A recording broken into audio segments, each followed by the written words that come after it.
새벽 4시 반 골목의 공기가 유난히 맑았다. 김복래는 오래 입어 목이 해진 베이지색 바람막이를 여미고 창고처럼 쓰는 다세대 반지하에서 손수레를 끌어올렸다. 손잡이에는 검은 절연 테이프가 여러 겹 감겨 있었다. 지난 겨울에 한 번, 봄비 오던 날에 한 번, 2번이나 미끄러져 금이 간 손잡이는 더 이상 차갑지 않았다. 손수레 바퀴가 보도블록에 홈을 타고 덜컹거렸다. 그녀는 동네 슈퍼 앞 분리수거장 옆에 잠시 멈춰 서서 숨을 골랐다. 비닐끈으로 단단히 묶인 종이 뭉치가 층층이 쌓여 있었다. 슈퍼 주인 박 사장은 아직 나오지 않았지만 야간 알바가 문틈으로 손짓을 했다. 할머니, 이거 가져가세요. 어제부터 뒀어요. 고마워. 무거웠겠네. 저야 뭐. 복래는 허리를 굽혀 종이 뭉치를 올리고 다시 한번 매듭을 점검했다. 매듭은 언제나 2번. 한 번은 종이를 묶기 위한 것이고 한 번은 마음을 묶기 위한 것이다. 해가 뜨기 전 동네는 낯설 만큼 조용했다.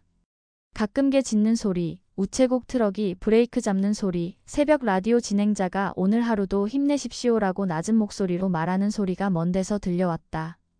시선들. 아침 7시가 가까워질수록 골목은 다른 얼굴을 드러냈다. 초등학교로 가는 아이들이 가방 끈을 당기며 뛰었고 출근길 사람들은 핸드폰에 시선을 받고 빠르게 지나갔다. 그때마다 누군가는 힐끗, 또 누군가는 대놓고 보았다. 아이고, 또 폐지 줍네. 저 연세에 저걸 왜 해? 보기도 안 좋다니까. 동네 이미지가 있지. 아침부터 손수레 소리 들으면 기분이 좀 그렇잖아. 복래는 들은 척도 하지 않았다. 대신 마주오는 아이들에게만 먼저 인사를 했다. 학교 잘 다녀와. 네, 할머니. 아이들은 되게 밝았다. 어른들이 어두울수록 아이들은 더 밝았다. 그것이 오래전부터 세상이 유지되던 방식이기도 했다. 정육점 앞에서 박 사장이 고개를 내밀었다. 아이고, 또 오셨어요? 이거 가져가. 근데 제발 우리 가게 앞에 너무 쌓아두진 말아요. 손님들이 뭐라 해서. 금방 치울게, 사장님. 예, 예. 근데 저쪽 미용실 쪽에서 민원 넣는다더라. 구청에서 단속 돌아요. 조심해요. 조심하지. 미용실 벨라헤어의 유리문 안쪽에서는 머리끈을 단단히 묶은 영숙이 눈을 찌푸리고 있었다. 아침마다 좀 치우고 하지. 냄새도 나고. 종이는 냄새 안 나. 아, 그런 뜻은 아니고요. 손님들 시선도 있고. 손님들 눈이 그리 귀하면 손님들 눈부터 좀 너그럽게 길러. 말끝이 툭 나가자 영숙이 뭔가 더 말하려다 입을 다물었다. 복래는 담담히 손수레를 밀었다. 따뜻한 순간들. 오전 10시 고물상에 종이를 내고 난 뒤 복래는 근처 작은 분식집에 들렀다. 가게 주인은 늘 할머니, 김밥은 오늘도 반줄? 이라고 물었고 복래는 반줄에 국물이라고 대답했다. 그날따라 국물의 파향이 유난히 향기로웠다. 할머니, 무릎은 좀 어떠세요? 나이 먹으면 다 친구야. 무릎, 허리, 어깨. 다 같이 다녀. 둘은 소리 없이 웃었다. 분식집에서 나오자 은행 앞에서 반가운 얼굴이 손을 흔들었다. 할머니. 새로 배치된 창구 직원 은주는 몇 번 마주친 뒤로 먼저 인사하는 사이가 되었다. 오늘도 일찍 다녀가시네요. 일찍 움직여야 해가 덜 똑해. 얼마 전 말씀하신 그 통장, 자동이체 등록해드렸어요. 이자 들어오면 바로 따로 묶이게. 수고했네. 아, 그리고 진짜 궁금해서 그러는데요. 할머니, 이렇게 힘들게 폐지를 줍는 이유가. 복래는 미소만 지었다. 이따가 나중에. 적당한 때가 있지. 은주는 고개를 끄덕였다. 네. 그 적당한 때는 멀지 않았다. 하지만 동네 사람들은 아직 몰랐다. 서서히 내려오는 늦가을 햇살처럼 진실은 가까웠고 한 번 내려앉으면 쉽사리 거치지 않을 것이었다. 가을 축제가 열리던 날 주민센터 앞마당에는 푸드트럭과 풍선이 뒤엉켰다. 주민자치위원장인 한상무가 마이크를 잡고 떠들썩하게 인사를 했다. 우리 동네는 청결과 질서를 중요하게 생각합니다. 여러분 함께 깨끗한 골목 만들기에 동참해주세요. 박수 소리가 이어졌다. 그 뒤로 불법 적치물 과태료 강화라는 현수막이 펼쳐졌다. 누군가가 힐끔 복래를 보았다. 또 누군가는 대놓고. 한상무가 다가왔다. 반짝이는 장정장 배지를 달고 있었다. 김복래 어르신, 요즘 같은 세상에 이렇게 폐지 줍고 다니시면 보는 사람들도 불편합니다. 어르신께서 조금만 배려해 주시면. 내가 누구한테 피해를 줬나? 시각적인 미관이요. 도시미관. 도시는 사람보다 예뻐야 하나 보네. 어르신 말씀이 좀. 말줄임표를 찍지 말고 끝까지 말해. 그 편이 솔직하지. 그때 분식집 주인이 뛰어왔다. 위원장님, 어르신이 뭐 크게 잘못한 것도 아닌데. 사장님. 민원이 들어와서 그래요. 영숙이 팔짱을 끼고 서 있었다. 저희 가게 앞에 쌓아두니까요. 손님들이 싫어해요. 그 손님들이 자기 집에서 나온 박스는 어디다 버릴까? 영숙의 입술이 굳었다. 사람들의 시선이 복례에게로 또 영숙에게로 흔들렸다. 그날 오후 구청 단속 차량이 골목마다 돌아다녔다. 복례의 손수레에도 하얀 스티커가 덕지덕지 붙었다. 과태료 고지서가 2장이나 나왔다. 복례는 구청에 가서 창구 앞에 서서 조용히 지갑을 열었다. 직원이 놀란 눈으로 고개를 들었다. 현금이었다. 할머니, 이거 금액이. 알어. 벌금 낼 거 내지. 규정이 그렇다니. 아, 내 영수증 드릴게요. 복례는 고개를 끄덕이고 빈 의자에 잠시 앉아 숨을 골랐다. 손끝이 잠깐 떨렸지만 웃음이 먼저 나왔다. 아직 잘 움직이네, 내 몸. 얼마 뒤 동네 커뮤니티 게시판에 글이 하나 올라왔다. 백목련이라는 이름의 익명 기부자가 노인복지기금 3억 원을 기탁했다. 사용처 재활용 어르신 안전장비 지원, 신발 교체, 손수레 브레이크 장치 장착, 야간 반사판 부착 등. 댓글이 줄줄이 달렸다. 누굴까? 대박. 기업 아니야? 요즘 사기 많으니 조심. 진짜면 고맙지. 복례는 휴대폰을 끄고 창가에 오래된 주판을 올려놓았다. 손끝으로 알을 밀었다. 하나, 둘, 셋.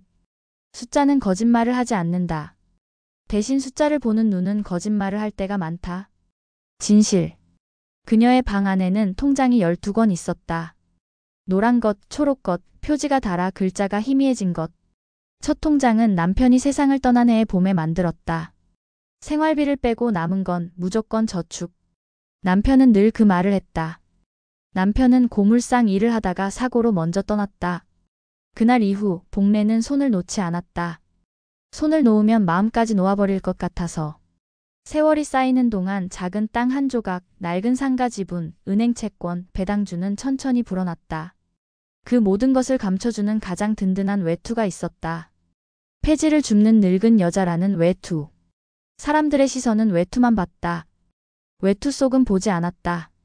복례는 메모지에 2단어를 적었다. 백목련 재단. 조건부. 그리고 동네 부동산 2곳에 전화를 걸었다. 오랫동안 눈여겨본 상가 2채였다. 하나는 정육점이 있는 오래된 건물, 하나는 미용실이 있는 신축 1층 상가. 다시 주판을 밀었다. 가능했다. 계약은 제 이름 말고 재단 명의로 합시다. 네, 어르신. 등기 이전 임차인들에게 조건 붙여서 통보할 겁니다. 차근차근 진행해요. 알겠습니다. 그날 밤 복례는 오랫동안 잠을 이루지 못했다. 창문 밖 가로등이 커튼 틈으로 들어와 방 한켠을 노랗게 물들였다. 남편이 살아있었다면 뭐라고 했을까? 아마 이렇게 말했겠지. 당신 하고 싶은 대로 해. 대신 남에게서 빼앗지는 말고 남이 놓친 걸 줍는 건 괜찮아. 당신은 늘 그 일을 잘했으니까. 개관식. 한 달 후 백목련 작은 도서관 개관 안내장이 주민센터 게시판에 붙었다. 개관식 날 사람들은 호기심 반 기대 반으로 모여들었다. 입구에는 재활용 어르신들을 위한 새 손수레가 10대나 줄지어 서 있었다. 바퀴는 조용했고 브레이크는 견고했다. 반사판은 해가 없어도 은은히 빛났다. 한상무가 먼저 나섰다. 이렇게 좋은 일을 하신 분이 누군지 다들 궁금하시죠? 백목련이라니 이름도 참 고상합니다. 그가 웃자 여기저기서 맞장구 웃음이 나왔다. 그때 마이크를 든 풋풋한 은주가 앞으로 걸어 나왔다. 은행 직원 신분으로 초대된 그녀는 주최 측의 요청으로 백목련의 메시지를 대신 읽게 되어 있었다. 기부자의 뜻에 따라 오늘부터 이 손수레들은 무료로 대여됩니다. 다만 이용 조건이 하나 있습니다. 이번 달부터 이 동네 모든 상가들은 매월 첫째 주 월요일에 재활용 어르신들에게 따뜻한 물 한 컵과 의자를 제공합니다. 거절하는 가게는 재단 소유 건물 내 임대 신청에서 제외됩니다. 사람들이 서로를 쳐다보았다. 속삭임이 돌았다. 뭐야, 좀 강압적이네. 근데 좋은 조건이잖아. 물 한 컵이 뭐라고. 요즘 누가 물도 아까워해. 박 사장이 손을 들었다. 나는 찬성. 우리 가게는 늘 그랬어. 누군가가 말로는 다 그래 하고 툴툴거렸지만 박 사장은 말없이 의자 2개를 가게 밖에 꺼내놓았다. 영숙은 입술을 깨물고 서 있었다. 그녀의 미용실이 입점해 있는 건물에는 그날 아침 새로운 공지가 붙었다. 백목련재단 소유. 갱신시 월 1회 어르신 무료 커트데이 운영 조건. 영숙은 공지를 여러 번 읽고 뒤늦게 눈을 감았다. 그냥 자르면 되지 뭐 중얼거림은 미안함과 닮아 있었다. 그날의 마지막 순서로 백목련이 짧은 인사말을 한다는 안내가 나왔다. 사람들은 두리번거리며 부자 기부자를 찾았다. 슈트 차림의 중년 남자, 외제차를 타고 내리는 여자 누구든 될 수 있었다. 그러나 마이크 앞에 선 사람은 바람막이를 여민 작은 어깨였다. 손수레로 잿빛 골목을 밝히던 그 등. 안녕하세요. 김복래입니다. 정적이 흘렀다. 누군가 웃다가 기침을 했다. 한상무의 얼굴이 굳었다. 복래는 담담하게 말했다. 폐지 줍는 늙은 여자라 불렸지요. 맞습니다. 저는 폐지를 주웁니다. 그게 제 일이고 제 운동이고 제 기도입니다. 그녀는 주머니에서 작은 종이를 꺼냈다. 오늘은 제 얘기를 조금 하겠습니다. 제 자산이 얼마나 되는지, 왜 이런 조건을 붙였는지. 사람들의 목이 저도 모르게 앞으로 숙여졌다. 저는 지금 자산이 20억 남짓 됩니다. 큰 돈일 수도, 어떤 이에게는 작은 돈일 수도 있겠지요. 남편이 떠난 뒤 버는 만큼 쓰지 않고 모았습니다. 작은 땅 한 조각, 상가 지분, 은행 채권과 배당주, 그게 제가 지난 세월 주워 담은 것들입니다. 웅성거림이 일어났다. 20억이라는 숫자는 묵직했다. 일부는 믿지 못하겠다는 표정이었고 일부는 믿고 싶지 않다는 표정이었다. 복래는 목소리를 조금 낮췄다. 제가 폐지를 줍는 건 가난해서가 아닙니다. 버려지는 것들이 너무 많아서입니다. 버려지는 박스, 버려지는 말, 버려지는 사람. 저는 버려진 것들을 주워 다시 쓰게 만드는 일을 합니다. 그녀는 손수레를 가리켰다. 이 손수레는 저 같은 사람들의 다리입니다. 바퀴가 조용하면 사람도 조용해지고 브레이크가 단단하면 마음도 단단해집니다. 그래서 조건을 붙였습니다. 물 한 컵과 의자 하나. 손님보다 사람이 먼저인 동네가 되자고. 한상무가 참지 못하고 끼어들었다. 어르신, 이렇게 공개적으로 재산을 밝히는 건 오해를 살 수 있고 또 임대 조건에 저런 걸 붙이는 건 법적으로. 복래가 미소 지었다. 위원장님, 저는 법을 잘 모릅니다. 그래서 변호사에게 물어보고 왔습니다. 괜찮답니다. 대신 강요 대신 선택을 드리는 겁니다. 함께할 분은 함께하고 싫으면 다른 길을 가도 됩니다. 사람들 사이로 작은 박수 소리가 퍼졌다. 누군가는 참 사이다네 하고 중얼거렸고 누군가는 여전히 팔짱을 껐다. 복래는 마지막으로 말했다. 저를 무시했던 분들, 속으로라도 저를 지긋지긋하다 여기던 분들 다 합니다. 얼굴을 외웠고 말도 외웠습니다. 하지만 그분들께 오늘 특별히 하고 싶은 말은 없습니다. 대신 부탁 하나만 드리지요. 다음에 길에서 손수레를 보시면 길을 좀 비켜주시고 물 한 컵을 생각해 주십시오. 그럼 충분합니다. 그녀는 고개를 숙였다. 한동안 아무 소리도 나지 않다가 누군가가 박수를 쳤다. 박수는 망설이다가 점점 커졌다.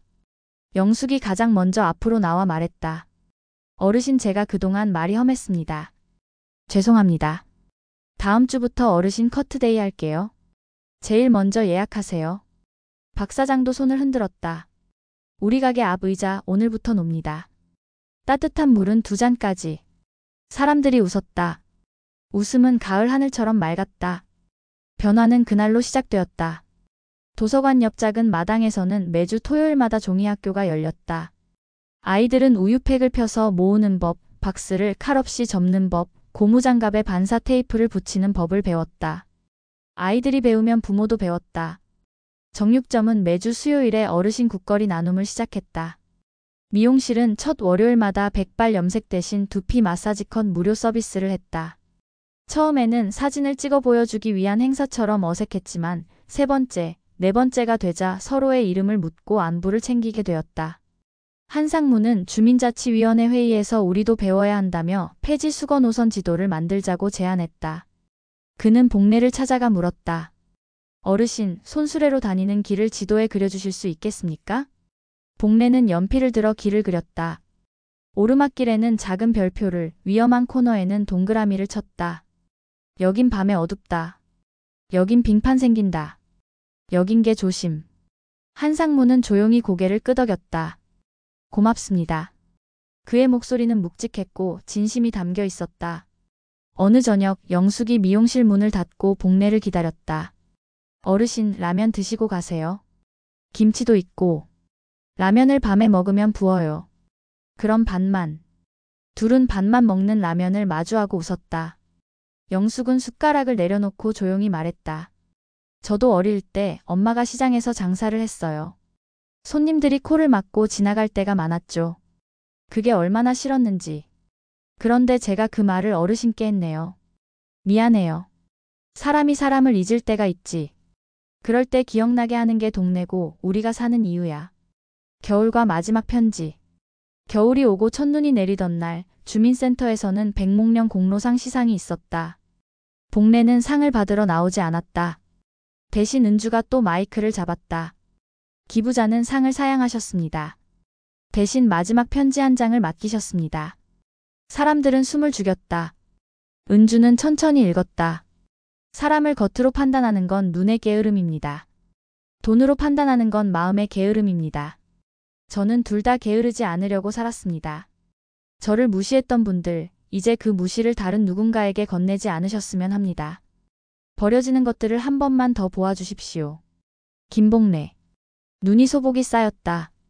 박 사장은 가게 앞 의자를 창고에 넣어두려다 멈추고 그대로 의자 위에 하얀 눈이 쌓이게 놔뒀다. 영숙은 거울을 닦다가 말고 가위를 놓고 바깥을 보았다. 한상무는 주민센터 현관에 반사 테이프를 붙였다. 아이들은 도서관 마당에서 눈사람을 만들며 반사판을 눈사람 목에 매달았다. 그날 밤 복례는 창문을 열고 하늘을 올려다봤다. 숨이 하얗게 피어올랐다. 그녀는 방 안 책장 위 작은 나무 상자를 꺼냈다. 남편의 오래된 사진이 있었다. 젊은 날 손에 굳은 살이 깊던 남자의 웃음. 여보, 나 오늘 좀 잘했어. 사진은 아무 말도 하지 않았지만 방 안은 따뜻했다. 봄이 다시 왔다. 손수레 바퀴는 여전히 조용히 굴렀다. 사람들은 길을 비켜주며 인사했다. 누군가는 물 한 컵을 내밀었고 누군가는 의자를 내주며 잠깐 앉았다 가세요 했다. 어떤 날에는 아무도 없었지만 그 또한 괜찮았다. 복례는 안다. 사람이 사람에게 다가가는 속도는 날씨만큼 변덕스럽다는 것을. 그녀는 여전히 폐지를 줍는다. 대신 동네는 더 이상 그녀를 보기도 좋지 않은 존재로 부르지 않았다. 그들은 이름을 불렀다. 김복례. 사람의 이름. 어느 오후 은주가 은행 앞에서 달려와 숨을 헐떡이며 말했다. 할머니, 마지막 자동이체 설정해드린 거 오늘로 끝이에요? 응. 이제 내 할 일은 거의 끝났어. 그럼 이제 폐지는 그만두실 거예요? 복례는 고개를 저었다. 아니. 내 일은 그거야. 누가 버린 걸 줍는 일. 그걸 다시 쓰게 만드는 일. 돈으로도 말로도 손으로도. 은주는 눈이 붉어졌다. 저도 가끔 같이 다녀도 돼요? 같이 가자. 둘은 손수레를 밀었다. 봄 햇살 아래 도로 표면이 부드럽게 반짝였다. 어디선가 아이가 외쳤다. 할머니, 오늘은 제가 밀어요. 복례는 웃었다. 바퀴는 천천히 굴렀고 동네는 그 바퀴 소리에 맞춰 조금씩 달라졌다.